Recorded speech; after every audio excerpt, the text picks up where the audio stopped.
नाथ महाराज भौतिक श्रीमंतीत तुम्ही राजे होते।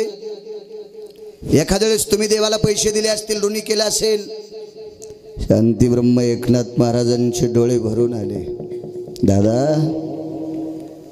माझ्याकडे जरी संपत्ती असेल पण देवाला देण्यापुरती नव्हती रे दादा, नव्हती माझ्याकडे। काय बोलता महाराज तुम्ही? संतांनी देवावर कर्ज केलंय, कर्ज आहे देवावर संतांचं, देव ऋणी आहे संतांच्या कर्जामध्ये, असं तुम्ही म्हणता। मग कर्ज कुठलं? सगळेच कर्ज पैशाचे नसतेत। जगातल्या 23 तत्व सिद्धांतिकापैकी एक तत्व सिद्धांतिक एका कार्यक्रमाला चालला। कर्ज बघा, या विश्वाच्या पाठीवर माझ्या वाचनामध्ये 23 तत्व सिद्धांतिक आले।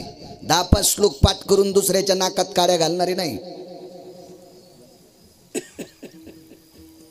एकही शास्त्राचा पुरावा ज्याच्याकडे अनुत्तरित नसतो त्याला तत्व सिद्धांतिक म्हणतात। आचार्य, पंडित, शास्त्री, सिद्धांतिक,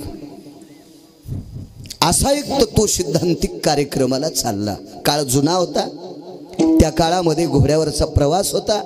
ही 4 चाकाची वाहनं नव्हती। घोड्यावर बसून त्या तत्व सिद्धांतिकाच्या पाठीमागे पुढे 4-2 घोडे, पाठीमागे 4-2 घोडे, लवाजमा फौज फाट्यामध्ये मोठ्या वैभवात त्या काळातला जुना तत्व सिद्धांतिक एका कार्यक्रमाला चालला। रस्ता जंगलाचा आहे, ऋण सांगतोय, ऋण ऋण ऋण ऋण। आणि या जंगलाच्या रस्त्यातून जात असताना तत्व सिद्धांतिक आणि सोबतची माणसं भरकटली, म्हणजे चुकामुक झाली। एकटा तत्व सिद्धांतिक एकटाच घोडं दामटायलाय, माग पाहिलं कोणीच नाही आणि पुढच्या घोड्याच्या टापाची धुळवी दिसणं, एकटाच। रस्ता चुकला, भयानक अशा जंगलात घोडं गेलं की त्या जंगलामध्ये त्या तत्व सिद्धांतिकाला तहान लागली। तो संती केला ऋणिया, ऋण कसं असतं पहा।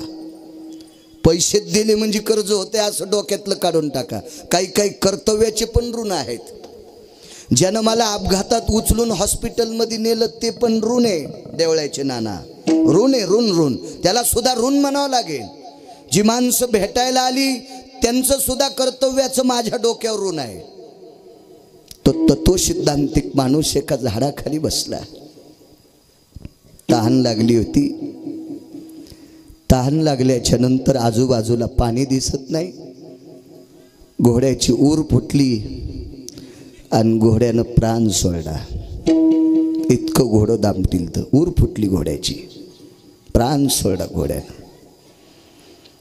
त्या तत्व सिद्धांतिकांनी स्वतःचे प्राण वाचण्यासाठी झाडाचा पाला चावू लागला। वाल्मिक बुवा पाला चावू लागला। तो पानं चावत असताना त्या पाण्यातला जेवढा रस भेटतोय त्या रसावर तृप्तता प्राप्त होत होती। पण शरीरातलं घामावाटे पाणी सर्व निघून गेल्यामुळे व्याकुळ झालेला साधू, व्याकुळ झालेला महात्मा, व्याकुळ झालेला तत्व सिद्धांतिक बेचैन आहे। तासाभरात मरणार, एका तासाभरात मरणार तो, एखाद्या तासात। तेवढ्या अवकाशात 70-75 हाताचं पागुटा असलेला एक व्यक्ती, धिप्पाडची धिप्पाड, 5-7 फूट उंचीचा व्यक्ती, मोठ्याची मोठं पागुट आहे, 70-75 हाताचं पागुट। ताड ताड ताड ताड त्या जंगलातून चालू लागला। त्याच्या पायाखाली चांगल्या चांगल्या काट्या, आपले काटक्या फाटक्या वाळलेल्या कट कट कट वाजत होत्या, अशी ताकद होती। झाडाच्या बुंथ्याला टेकून देऊन बसलेल्या तत्व सिद्धांतिकांनी बघितलं, अरे पाण्याचा आश्रय सांगेल आपल्याला। आवाज दिला, कोण?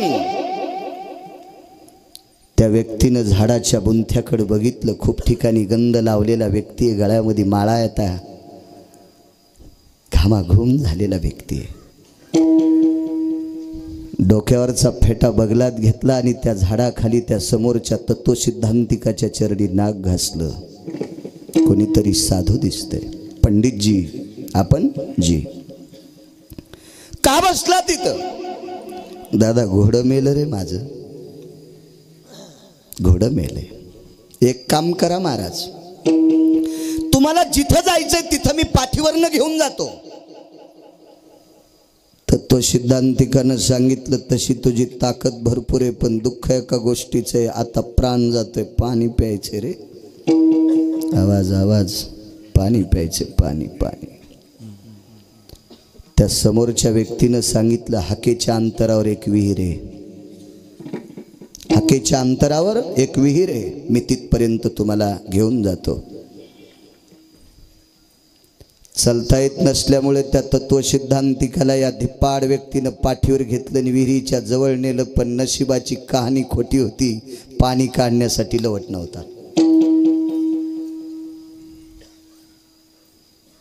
तुझं घर कुठे?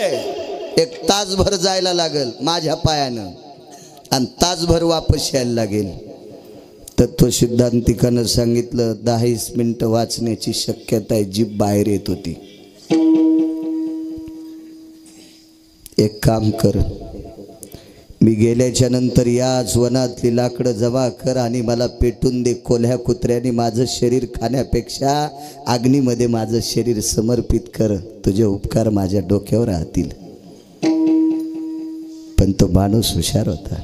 त्यानं सांगितलं महाराज तुम्ही फक्त पाण्या वाचून मरतात ना, मी तुम्हाला पाणी देतो, पण तुम्हाला पटतं का नाही ते सांगा. कसं देशील पाणी? माझ्याकडं 75 हाताचं पागुट आहे आणि विहिरीत पाणी 50 हात खोल आहे, म्हणजे 75 फूट ना. आणि माझ्याकडे 75 हाताचं पागुट आहे आणि विहिरीचं पाणी फक्त 50 हातच खोल आहे. 25 हात पागुट शिल्लक आहे. अरे पण पागुट तुझ्याकडे शिल्लक आहे, पण पागुट्याला बांधण्यासाठी पात्र कुठे तुझ्याकडं? महाराज ऐका ना पुढे, मी त्याच्यामुळेच म्हणतोय तुम्हाला सहन होतंय का? तर माझा पटका मी ह्या पाण्यात सोडतो, तो पटका विहिरीतलं पाणी शोषण करील आणि मग मी तुमच्या तोंडात पिळीन. तर तो सिद्धांतिक म्हणले तुझी जात कोणती? मी शूद्र आहे. ठीक आहे म्हणते. वा वा. तुझा धंदा काय? मी लाहोर चित्र मारून खातो. धंदा जे माझा, तो मी शिकारी आहे. मी लाहोर चित्र, ससे, कोल्हे, डुकर काय असेल, मी शिकारी आहे, मी जंगली आहे. ठीक आहे. तू आंघोळ कधी केली? मागच्या वर्षीच्या पावसात. बर. फेटा कधी धुतला होता? फाटल्यावर टाकून द्यायचा, धुवाचा संबंध नाही.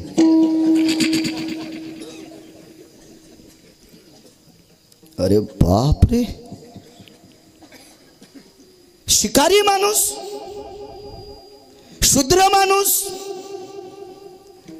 घामानं लथपथलेला फेटा, देवकर्म नाही, शास्त्रकर्म नाही, विधिनिषेध माणूस, आणि त्याचा पटका पाण्यात बुडून मी प्यायचे. पण पुन्हा विचार आला, याच्यासाठी प्रायचित्त भरपूर असतील, पण वाचल्या टाक पटका पाण्यात. मरणाची भीती असल्यावर काही बी करावं लागतं. त्याला विलाज नाही, विलाज नाही, विलाज नाही त्याला. हो, सुखांती जातीचा शहाणपणा.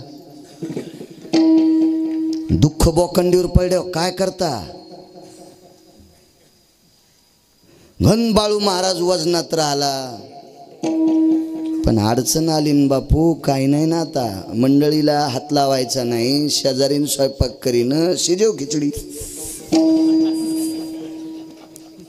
येळाला केळण, वनवासाला सीताफळ. वेळ असते ना, काय करता? टाकलं पाणी. वाचला तत्व सिद्धांतिक. आणि या माणसानं त्या कार्यक्रमापर्यंत नेऊन घातलं. पण जवळ गेल्याच्या नंतर हा माणूस तत्व सिद्धांतिकाला म्हणला, दादा मला तिथं माणसांनी बघितल्याच्या नंतर तुम्हाला कार्यक्रम करू द्यायचे नाही. का? ते म्हणते महाराज अशा नालायक माणसाच्या पाठीवर बसून आलाच कस काय? याला नाही कीर्तन करू द्यायचं. तू इतका वाईट आहेस लोकांच्या दृष्टीनं. अलीकडच्या कडेला सोड, जा आता चलत. कार्यक्रम आटपला.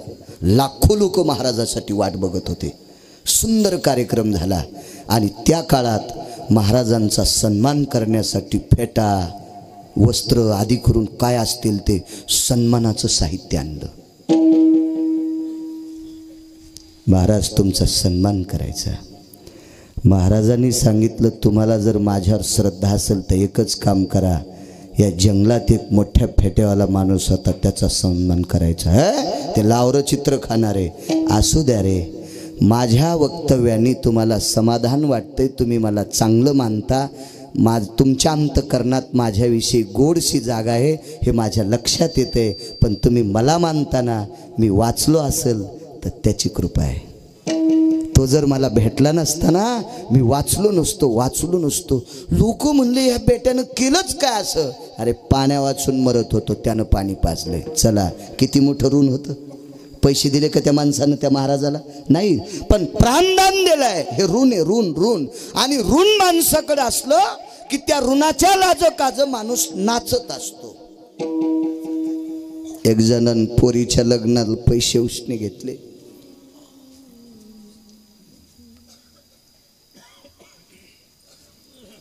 कापसाव देतो म्हणल्यावर दिले नाही.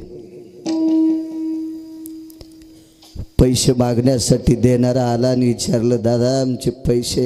चला घरी नेलं. आंब्याचे दिवस होते. एकांतात पाठीमागं जाऊन बायकोला विचारलं, लक्ष्मी पैसे आहेत का? शेजारनीकून पैसे उसने घेतले, 2 किलो आंबे आणले. बायकोला सांगितलं, पाहुण्याला रसपोळी कर. पाहुणा वाट लावला. काय सांगायचं ते सांगितलं असेल.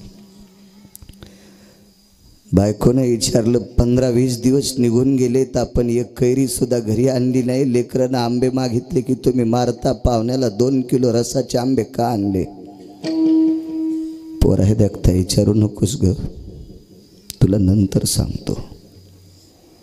पोरं खेळायला गेल्याच्या नंतर बायकोनं पुन्हा प्रश्न केला, मुलांना एक आंब्याची कैरी सुद्धा आणली नाही, या पाहुण्याला 2 किलो रसाचे आंबे आणले, असं काय केलं पाहुण्यानं?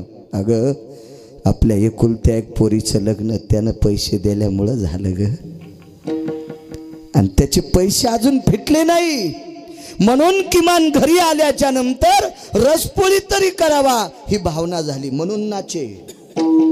ते ऋण होतं डोक्यावर. मग व्यवहारातली अवस्था. असं संतांचं ऋण जगाच्या मालकाच्या डोक्यावर आहे, म्हणून नाचे मागे मागे. पांडव वनवासात आहेत. वनवासात पांडव असताना एका पर्णकुटीत पांडव राहत होते.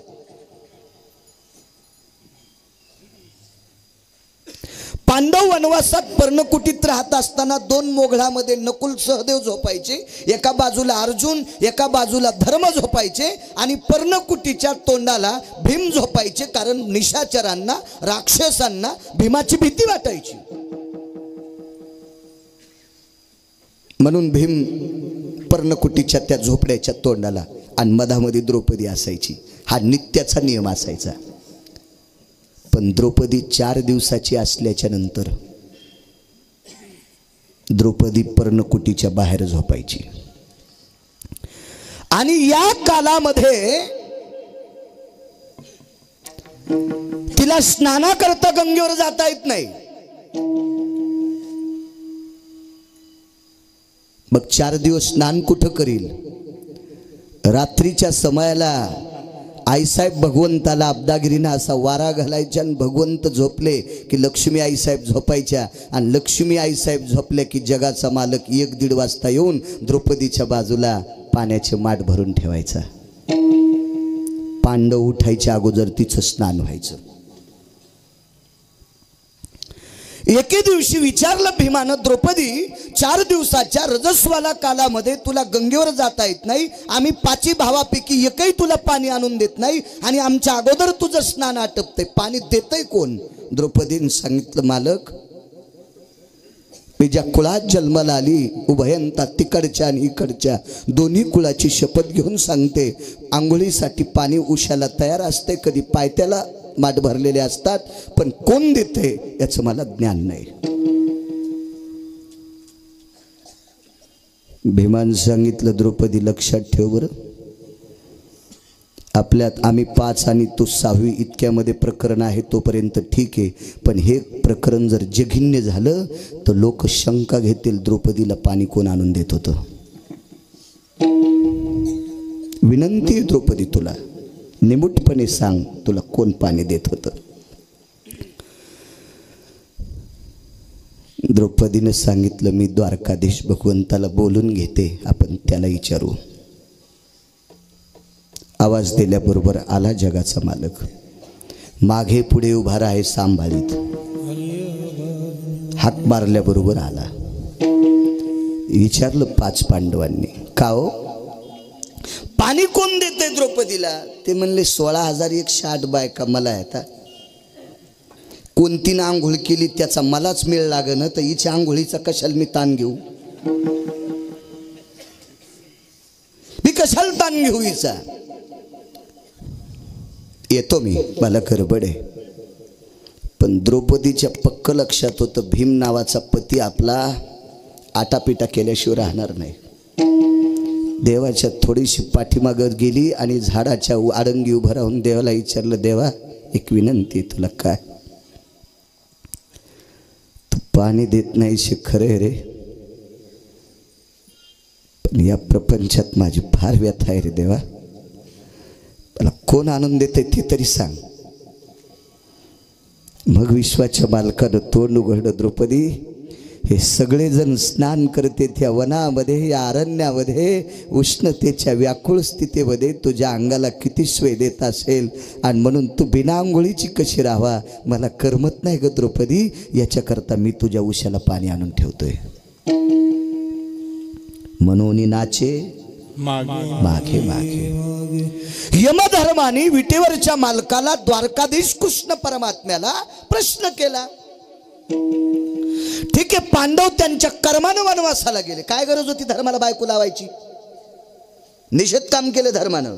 भागवत सांगते, स्वतः हरलेल्या माणसाला बायकोपणाला लावता येत नसती, हा धर्मशास्त्राचा दंडक आहे. लालनात पालयन ते भार्या, खपके देऊन नाही.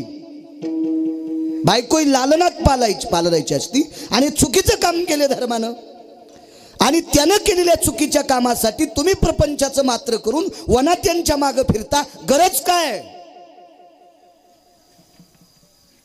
यमधर्माचा प्रश्न आहे. विटेवरच्या मालकाने द्वारकाधीश कृष्ण परमात्म्याने यमधर्माला सांगितलं, बाबा त्यांचं माझ्यावर कर्ज आहे. कुठलं कर्ज?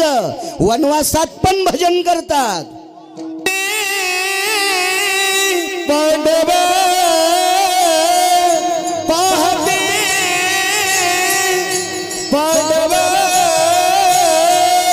पाहते पांडव अखंड वनवासी पाहते पांडव अखंड वनवासी पाहते पांडव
पांडव अखंड वनवासी. वनवासात सुद्धा ज्यांनी भजन केलंय त्या भजनाचं कर्ज, त्या भक्तीचं टोक, त्या कर्तव्याची निष्ठा, त्या साधनेची टोकाला गेलेली निष्ठा, ते कर्ज अजून यमधर्मा डोक्यावर खेळतंय रे. म्हणून त्यांचं वनवासात काम करतोय, म्हणून नाची मागे मागे. बाईचे मालक सत्याला गेले.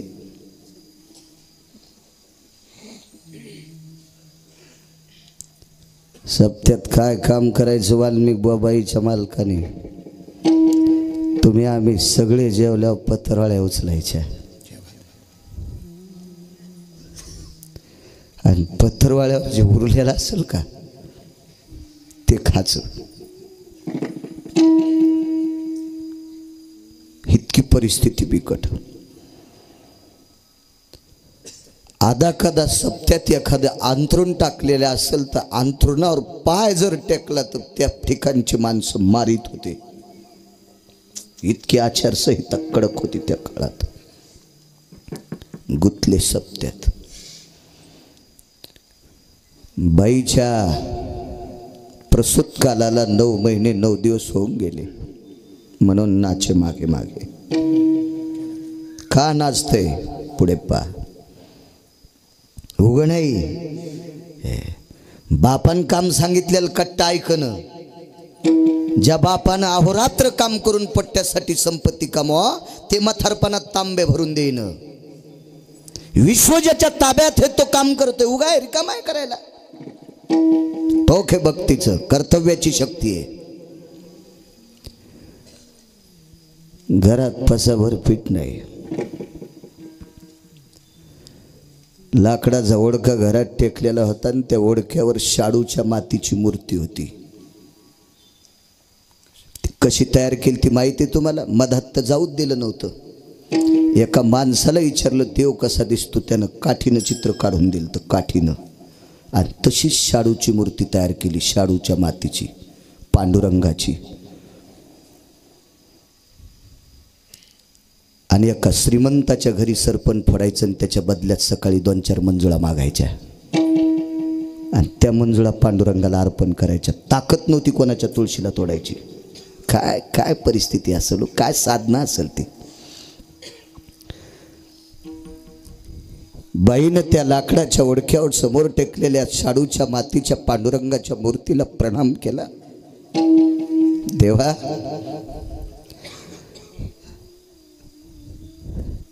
लग्न झाल्यावर काही दिवसाला माय मेली रे देवा. देवा, बाबा गेले रे.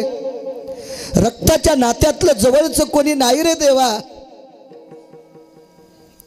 निष्ठावंत वारकऱ्याची पत्नी झाली, त्या वारकऱ्याचं अख्खं जीवन तुझं भजनासाठी गेलं रे देवा. पण त्याचं बीज, त्याचं रक्त पोटात वाढतंय रे. ह्या बाळाची काय परिस्थिती आता. भक्तीचं टोक असल्यामुळे विटेवरच्या मालकाने अण्णा विटेवून उडी टाकली खाली. गुरुजी खाली उडी टाकली. आला बाईच्या दारात, आवाज दिला, बाई. बाई अशी जवळ आल्याच्या नंतर बघितलं तर 12 झोपड्याला दार नसते, झोपाटा असतोय. आणि त्या झोपाट्याच्या खिंडीतून पाहिलं माणूस दिसतोय, माणूस. बडे बुवा. बाईनं आतून सांगितलं, दादा, मालक 2-4 दिवसापासून दूरगावी गेलेत, घरी नाहीत मालक. ते पुन्हा वापस फिरलं. ते पंढरपुरातलं होतं. घरी नाहीत मालक दादा म्हणल्या, ते वापस फिरलं, वापस. पण पुन्हा वेदना सुरू होत्या. प्रसूतीच्या वेदना, बाळंतपणाच्या वेदना, डिलेव्हरीच्या वेदना.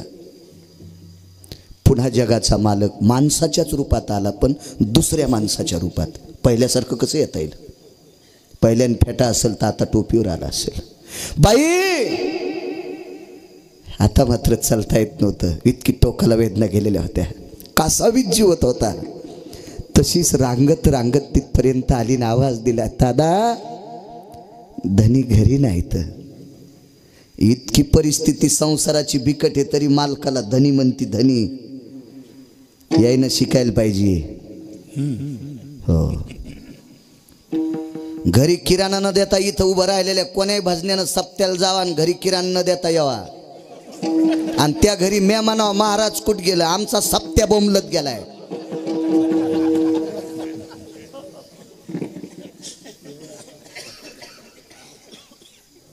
प्रसूतीच्या वेदना, पसाभर पीठ नाही घरी. ही परिस्थिती डोंगरासारखे दुःख अंगावर कोसळलंय. दादा, धनी दूरगावी गेलेत. धनी शब्द मी अजून नाही ऐकला. कोणतीच बाई मही मला म्हणत नाही. हो, मही मला अजून नाही धनी म्हणली. कशाला चोमाळ्या गप्पा आणायच्या, तुमचं कशाला इचकायचं, आमचाच बाजार पांगलाय. तर बाईन मालकाला मानलं पाहिजे. जी बाई मालकाला मानती त्या भागात पाऊस पडत असतो. आणि ज्या भागात मालकाला त्रास देणाऱ्या बायका जास्त आहेत त्या प्रांतात पाऊस कमी पडतो. ज्या बायकामध्ये, ज्या प्रांतामध्ये जास्त मालकाचा पिना पाडणाऱ्या कुदंड बायका आहेत त्या परिसरात गारगुंडा पडत आहेत. गळ्यात शपथ. कोणाला जर पाहिजे असेल पुरावा तर श्लोक देतो. फाट फाट फाट फाट फाट फाट. माझ्या काय गोळ्या संपल्यात का काही बघायला? हे वाचल्याशिवाय बोलत नाही, कोणाचं ऐकून तर कधीच सांगत नाही. विठाला विठाला विठाला.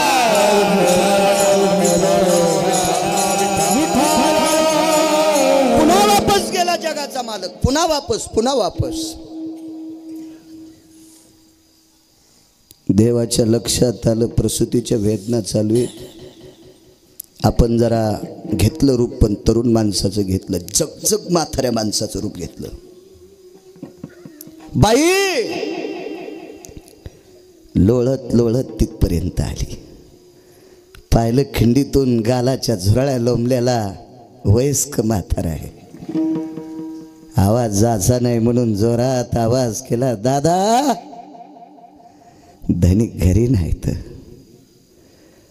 वापस गेलं पुन्हा पंढरपुरातलं. विचार करते इतकी हिला अडचण असताना ही मध्ये काय येऊ देत नाही. आणि मग त्यानं विचार केला हिला अडचण आहे पण स्त्रीची अडचण आहे. आता गरज कोणाची? बाईची गरज आहे, पुरुषाची गरज नाही. हिला बाई पाहिजे. आणि मग विटीवरच्या मालकानं काही सेकंदात साडी नेसली. काही सेकंदात, काही सेकंदात.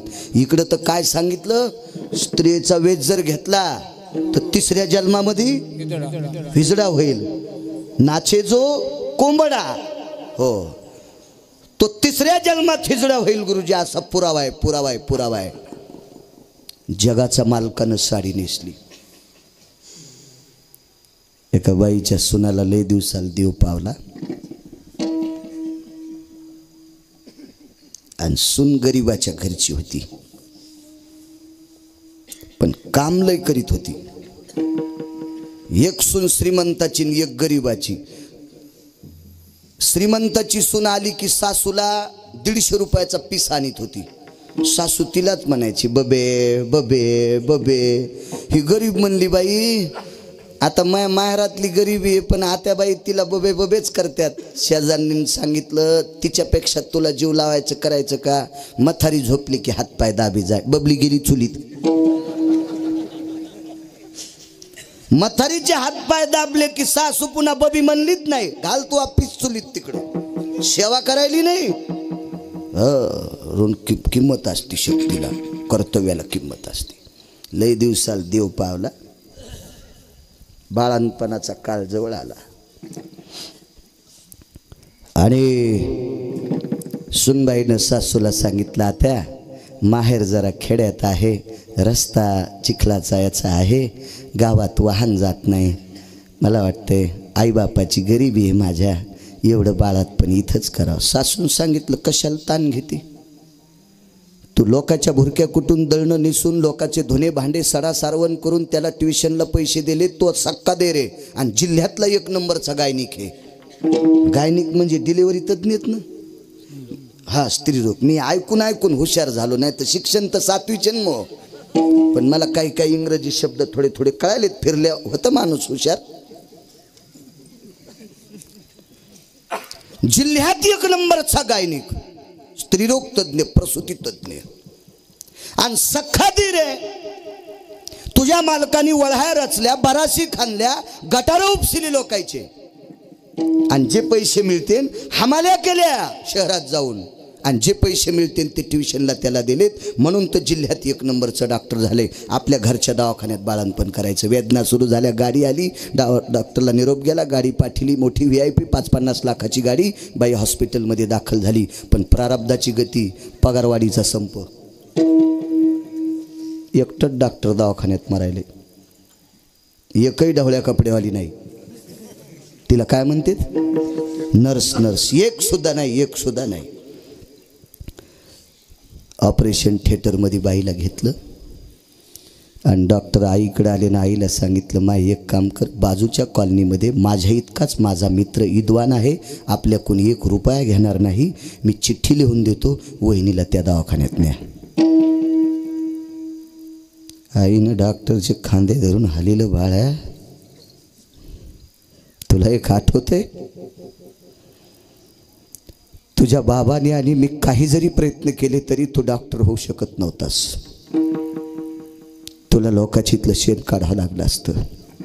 पण बाळा, अरे हिनं जीवाचं रान केलं रे, रान केलं.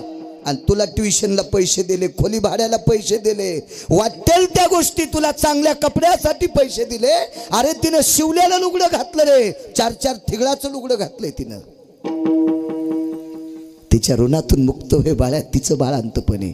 आई एक ऐक ना, आई बाळांतपण करण्याच्या बाबतीत काही नाही. डॉक्टरकडे लाज, भय, शंका दुरावीला काही नसते. डॉक्टरला लाज काही नसते आणि डॉक्टरपाशी लाजायचं नसतंय. पण आई गोष्ट एक आहे, अपरिचित स्त्रीची डिलिव्हरी मी करू शकतो, पण मी दीर आहे आणि ही माझी भावजई आहे.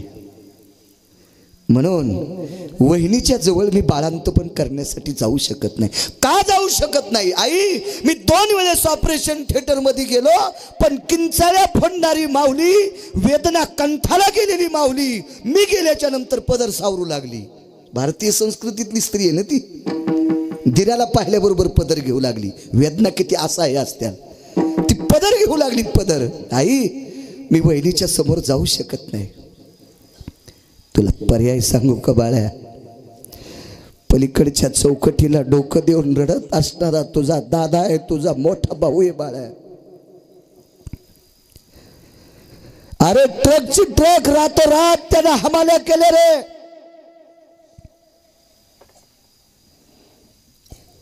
डाळीचे पोते उचलीत असताना घरी भाकरीला आलं नाही रे. हमाली करता करता हरभऱ्याची मुठमुठ डाळ तिथंच त्यानं खायची. दुपारच्या डब्याची सुद्धा काळजी न करता ट्रकची ट्रक हमाल्याचे पोते उचलले रे, पोते उचलले, एक ट्रक. आणि त्यानं तुला शिक्षणासाठी पैसे दिले तरी बाळा,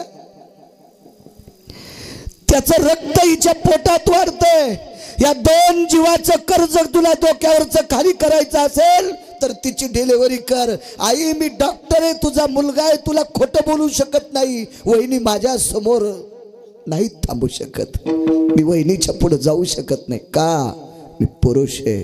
एक पर्याय आहे. एक जरी नर्स कामावर नसेल पण नसू दे, तिच्या ऋणातून मुक्त होण्यासाठी 5 मिनिटाकरता तू साडी नेस. आणि तू साडी नेसल्याच्या नंतर तुझ्या वहिनीला वाटणार नाही दीर आलाय, नर्स आली असं वाटन. आई, काय बोलती तू? विदेशात आव्हाड प्राप्त केलेत ते असे धुडके नेसण्यासाठी, ते साड्या नेसण्यासाठी. माईनं छाती बडिली. बाळा, तू किती जरी देशातून आव्हाड आणले असतील पण या दोघांच्या कृपेने आणलेस. यांनी तुझ्यावर उपकार केला. नाही नेसलं ते साडी. विश्व ज्याच्या ताब्यात आहे ते 3दा माणसाच्या रूपात येऊन बाई मालक घरी नाहीत म्हणते आणि 4थ्यांदा बाईच्या रूपात आलं. काय म्हणलं बुवा?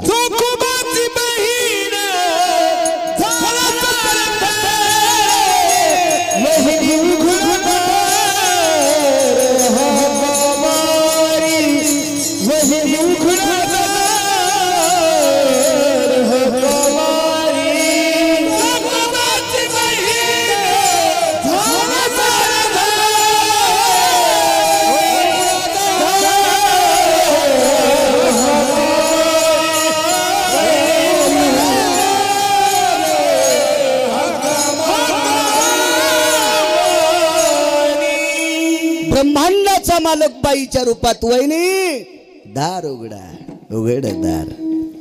कृपा कटाक्षी न्याहाळली, पाहिल्याबरोबर 2 जीवाचा निवाडा. झाली बाळंती. यमधर्मान प्रश्न केला, देवा अरे माय बाळातपणाला कटळायली, आवाज द्या ना दादा, द्या द्या द्या, चांगलं करीन तुमचं. 11 वाजूस तरच द्या, मी कशाला करू जास्त, आहे का नाही. आजही दुपारा घंटाक 6 आरडलो, साल सोड भागवत पुढे गेल तर सहज. ती स्वामीची सेवा होती. यमधर्माने प्रश्न केला, हे प्रभो मोठ्या आनंदाने माय लेकीचं एक बाळातपण करते, अति आनंदानं, थोड्याशा अल्प आनंदाने दुसरं, तिसरं अर्ध्या आनंदाने, आणि चौथ्या वेळेस माय म्हणती बबे मथऱ्यान पण माया जीवाचा पिना पाडा बाई, काय सांगायचं बबे. अख्खं आयुष्य गेलं हळदीच्या अंगानं आले तेव्हापासून किती काम करते, माझ्या जीवाचा पत्रा केला बबे, पत्रा केला सासू सासऱ्यानं, आणि तुझ्या बापान माया किती किती किती किती हाडं भाडं घेतलं बबे, आणि आता तू 4थं बाळांपण सुद्धा मलाच करायला लावतीस, मग हातपाय मोडे बबे. माय म्हणती माय, माय म्हणती माय माय माय. याच्या पलीकडे सांगू तुम्हाला, द्या आता घरी पाणी येत म्हणून असू द्या. पूर्वी नदीवर बायका धुणं धुवायला जायच्या, बायका नदीवर धुणं धुवायला गेल्याच्या नंतर ज्या घरी बाळंतीण झाली त्या घरची बाई उताराच्या खाली धुणं धुत होती, कारण तिनं ज्या दगडावर धुणं धुतले त्या दगडावर गावातली कुठलीच बाई धुणं धुत नव्हती, कारण बाळा त्याचा वासच लय खास येतो ना. फारच सुंदर वास येतून बाळा त्याचा, वा वा वा. ज्याला कधीच मळमळ होत नाही त्याच्या तोंडाला बाळात लावायचं, 1.5 महिना उलटी सुरू, इतकं बाळांत खराब तर होते बाळ. मला वाटतं आता बाळांती कालांतराने इकत घ्यावं लागतील. ह्या कॉटनचं लुगडं नेसणाऱ्या म्हाताऱ्या एकदा मेल्या की या पॉलिस्टरच्या साड्याची बाळाती होत नाहीत, मेडिकलवर लिहितील इथे बाळांती मिळतील.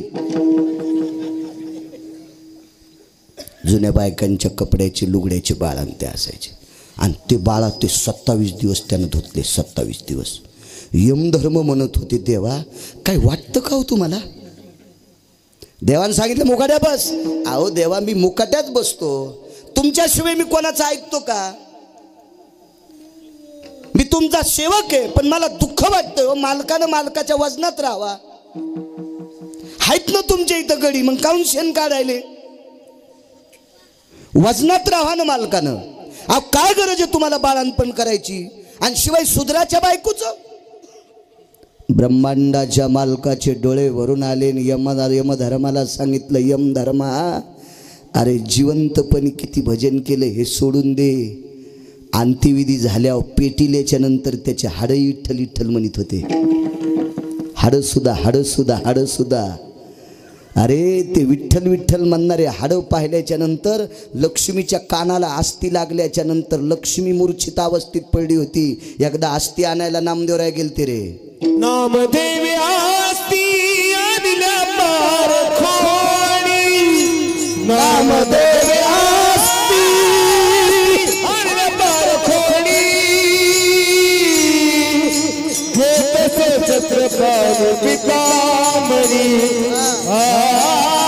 घेतसे छत्रपाणी पितांबरी, नामदेवी आस्ती आणल्या पार खोडी,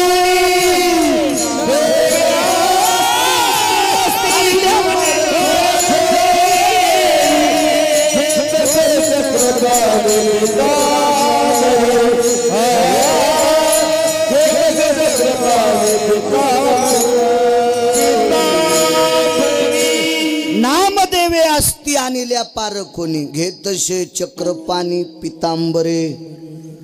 पितांबरात घेतल्यात कोट्यावधी सूर्याचं तेज ज्याच्या पितांबरात आहे, पितांबरात सकाळच्या काकड्यात वर्णन केलं. एवढा मोठा तेजस्वी पितांबर, आणि त्याच्यात आस्ती घेतल्या. आपण दुसऱ्याच्या आस्तीला हात लावल्यावर आंघोळ केल्याशिवाय घरात जात नाहीत, आणि जावाच राग सावडायला गेलं की आंघोळ केलीच पाहिजे, अंत्यविधीला गेलं की आंघोळ केलीच पाहिजे, हा एक सिद्धांत आहे. आणि विश्व ज्याच्या ताब्यात आहे त्यानं पितांबरात असती घ्यावा. लक्ष्मी जवळ आल्याने विचारलं, काय देवा?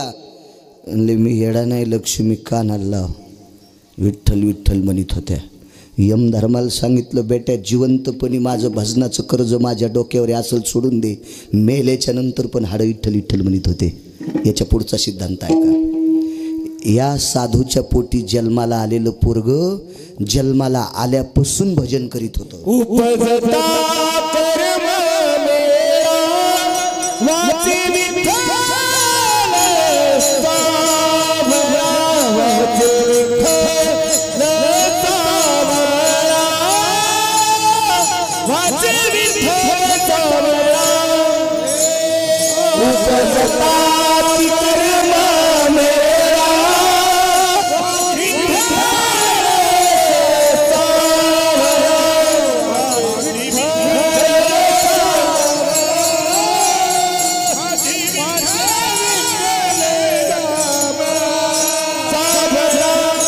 उपजताची कर्म मेळान वाचे विठ्ठल सावळा. जन्माला आले आपण अण्णा रडतोत, त्या ट्या क्या क्या करतोत, पण हे जन्माला आल्यावर बाबा त्याच्या जिभेच्या शेंड्यावर विठ्ठल नाव गोंदलेलं होतं.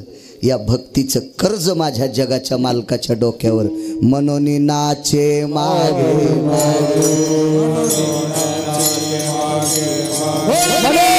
नाचे मागे मागे, वाहे अंगे आपलिया, वाहे हनुमंतराव हनुमंतराव, वाहे अंगे आपलिया, वाहे अंगे मनोनी नाच मागे मागे, मनोनी नाच मागे मागे, मनोनी नाच मागे मागे, मनोनी नाच मागे मागे,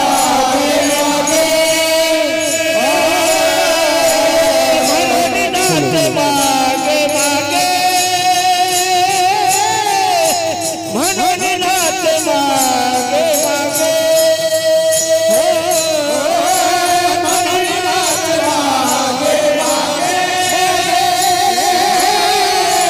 मनोनी नाच मागे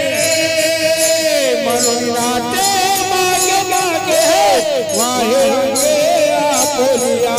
मनोनी नाचे मागे मागे, वाहे अंगे आपलिया, मनोनी नाचे मागे मागे, वाहे अंगे आपलिया, मनोनी नाच मागे मागे, मनोनी नाच मागे मागे, मनोनी नाच मागे मागे, मनोनी नाच मागे मागे, मनोनी नाचे मागे मागे, वाहे अंगे आपलिया, मनोनी नाचे मागे मागे, वाहे अंगे